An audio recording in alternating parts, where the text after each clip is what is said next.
I'm Josiah Harry. And according to my most recent upload history, apparently all I do is talk about old kid shows. Can you believe it's been an entire year since I uploaded that original Big Time Rush video? Well, I mean, it has felt a bit longer considering how the year has gone so far.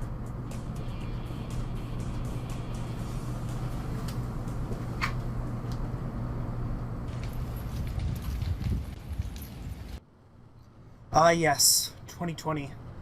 The year God finally took his vengeance on us for creating Marvin Marvin.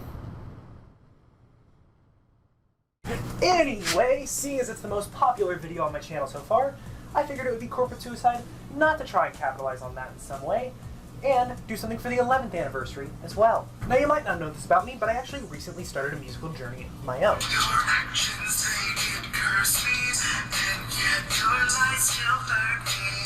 One heart for hoping they all try to break free. Moving on, I figured since I'm on my own musical journey, I can look back at Big Time Rushes to see what they did right and what they did wrong. See where I can improve myself and what I am doomed to repeat that they did. Anyway, the first season covers everything from their audition to their first concert. So, seeing as there's only 20 episodes, and the first and last one are two-parters, I figured I can look at each one every other day in the month of November leading up to the 28th, which is their 11-year anniversary. I do want to give credit where credit is due though. This format was not created by me, it was actually created by another YouTuber by the name of Suede. He does this same thing but with Pokemon, so if you're a fan of the Pokemon series, go ahead and check it out. I feel like you're really going to like his channel. Also, Suede, if you're watching this, huge thank you for letting me use it. It's actually a quite nice format. I like doing it. It feels nice. So without further ado, we have a long way to go. Let's start our musical journey.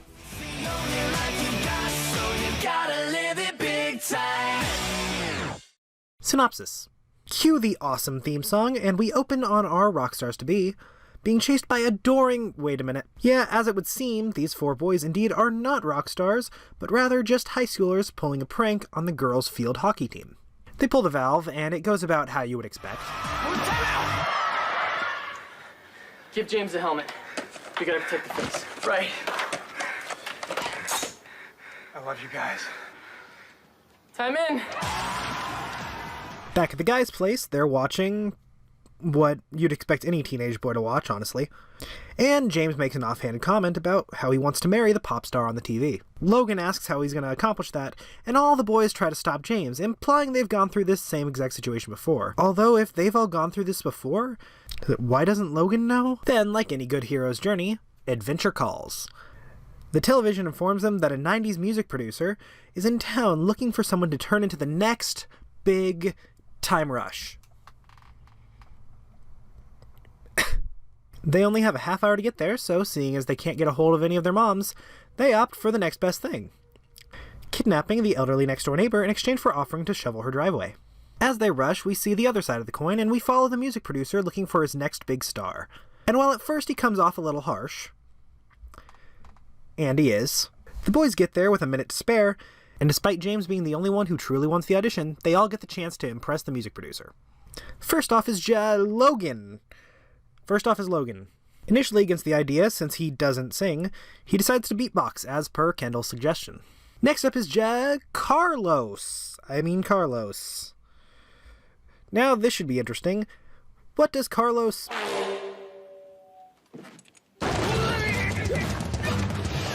Next up is Ken... No, come on! Kendall blocks James from denying his dreams any further. Come on, shake it up. What you gotta lose? Go on, make your luck with the life you choose. If you want it all, lay it on the line. It's the only life you got, so you gotta live it. Okay, I'll stop. James steps on stage, and honestly, he does... Not bad. He does mess up, though, and Gustavo Rock, the music producer, snaps at him. Just as any producer will do to see how you do under pressure. Very true to life. Sadly, James isn't quite good under pressure, but Kendall is. Kendall jumps up on the producer's desk, mocks him for not having a hit in the last 10 years, and knocks the guy down, causing security to escort him out. Although it doesn't look like Kendall's the only one being charged with assault, as Carlos, James, Logan, and even the kidnapped neighbor join in to help him out. The guys all get brought back to Kendall's by the police, and despite the fact that he should probably be in trouble, His mom lets him off the hook because the producer deserved it. Oddly enough, though, Gustavo shows up at Kendall's house.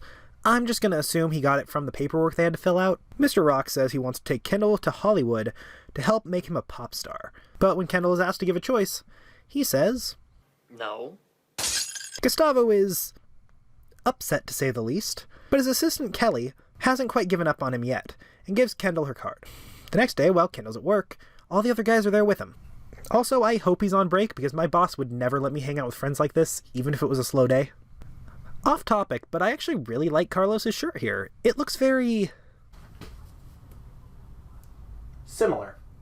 All the guys are mad at him for refusing the offer, even James. And it's through this that we get to see that they would all rather have their best friend succeed at something they can't than to throw their life away. This is a really nice reversal to the usually toxic, "I'm jealous because my friend is happy" trope that gets way too overused in anything. Really sets a good example to kids, just gonna say. Eventually, Kendall's like, "Would you guys go if I had to?" Freaking duh. So, Kendall calls Gustavo and says he'll only go with them if he agrees to make all four of them a boy band. Gustavo initially tries to tell them no, but seeing he's desperate, and Kendall won't back down, he agrees. The boys arrive at the Palm Woods and are introduced to the talent that lives there.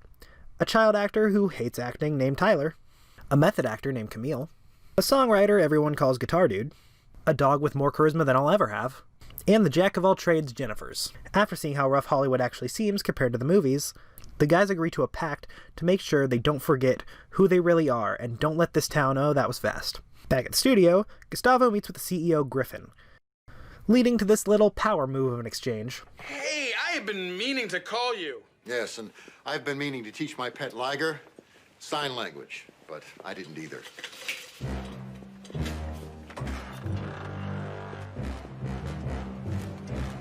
I also did not approve of $1 million to find a boy band. Griffin also warns Gustavo that he did not approve of a boy band, but tells him if he can prove himself within the next 3 days, they can stay, and Gustavo won't be fired. Also, he changes his pants in the middle of the conversation. This guy is just full of power moves.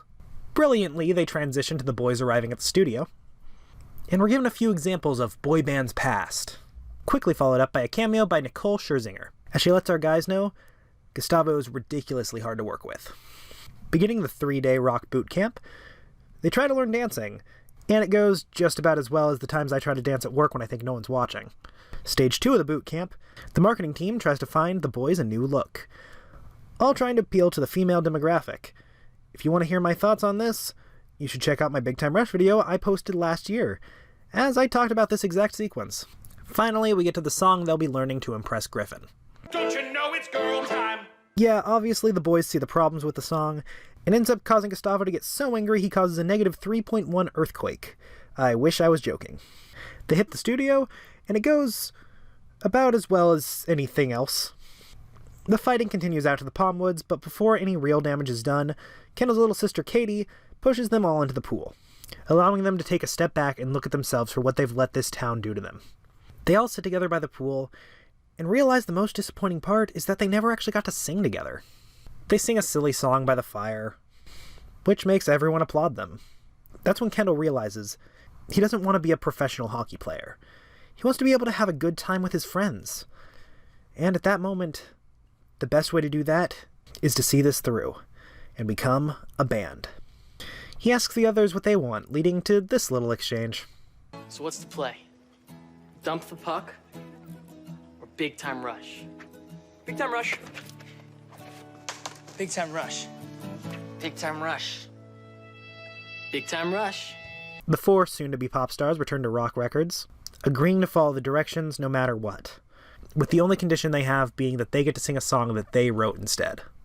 Griffin actually likes the band, takes credit for the idea, and says they have 3 months to make it work. They all celebrate, and, like that, their musical journey begins. Thoughts? I really loved this episode, and it was a really perfect pilot in my opinion. We can really see the amazing writing come out just by the way they deliver their sentences. We can read each of their personalities.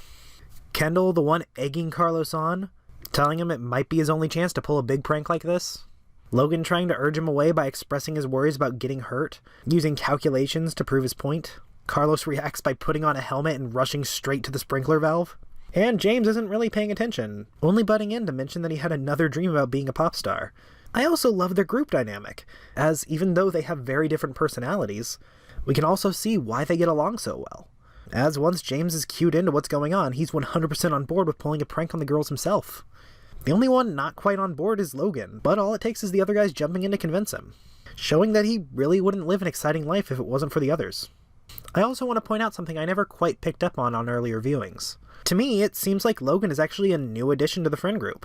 I mean, think about it. His reluctance to pull the valve or help Kendall, the way the others react when he questions James about wanting to marry Nicole Scherzinger.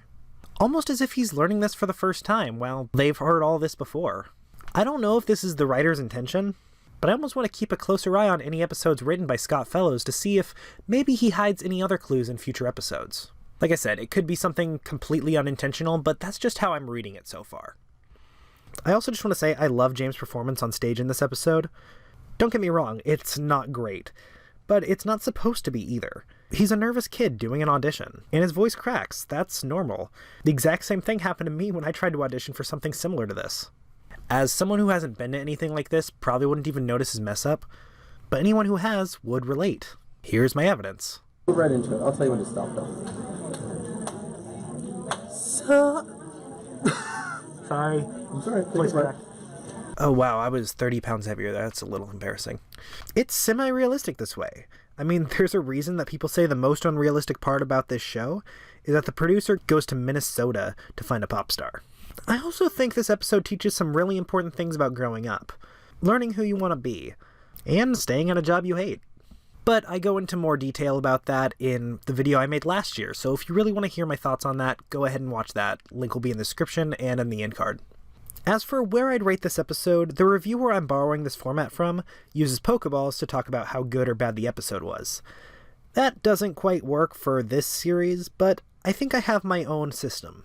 Based on music certifications, we have Diamond Record. A song goes diamond after selling 10 million units or streams.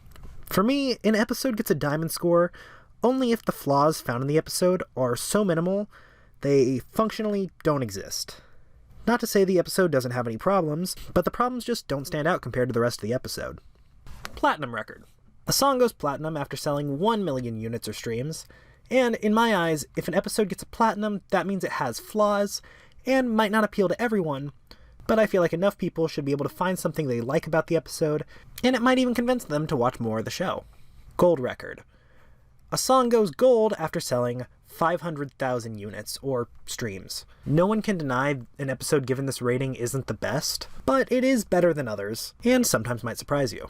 The flaws are very apparent, but if you make a conscious effort, it's possible to ignore them. A vinyl record. Vinyl records are basically just collectible records. They're not really made anymore, you can still buy them, but they are very rare. This type of episode really isn't for everybody, and people not interested in the series will probably have no interest in watching an episode like this. You can't say it doesn't have any value, though. As I can see why this episode would have its fans, it's just not my cup of tea. A CD. There's nothing special about it, no extra value associated, anyone can own one, it just simply exists. A broken record. I will only give an episode the status of broken record if, no matter how positive certain aspects of it may be, it contains an actively harmful message. I don't really know if there's going to be any episodes of Big Time Rush that fall under this category, but there are certainly episodes of Pokemon that do, so having this rating and not needing it is better than needing it and not having it. All that being said, seeing as I did call this a perfect pilot, I would award this a Diamond Record. Even though I felt a few jokes were indeed too juvenile for me, I gotta remind myself I'm 21 years old, and this is a kid show. If anyone is too juvenile, it's probably me. Trivia. Fun fact, this single episode was being worked on for several years before it ever got released. They originally filmed the pilot almost 2 years earlier, actually, and Kendall wasn't part of it. Every day feels like the other, and everywhere looks just the same. When every dream seems like forever, and you're a face without a name. Originally, Kendall's part was played by another actor named Kurt Hansen. And each of the characters originally went by different names, with Carlos being called Jess, Logan being Conus, James being Brian, and Kurt being Donovan. The decision to change the characters' names seems to have been an early one, as footage from the unreleased version of the pilot does exist online, and they do call each other by their real names.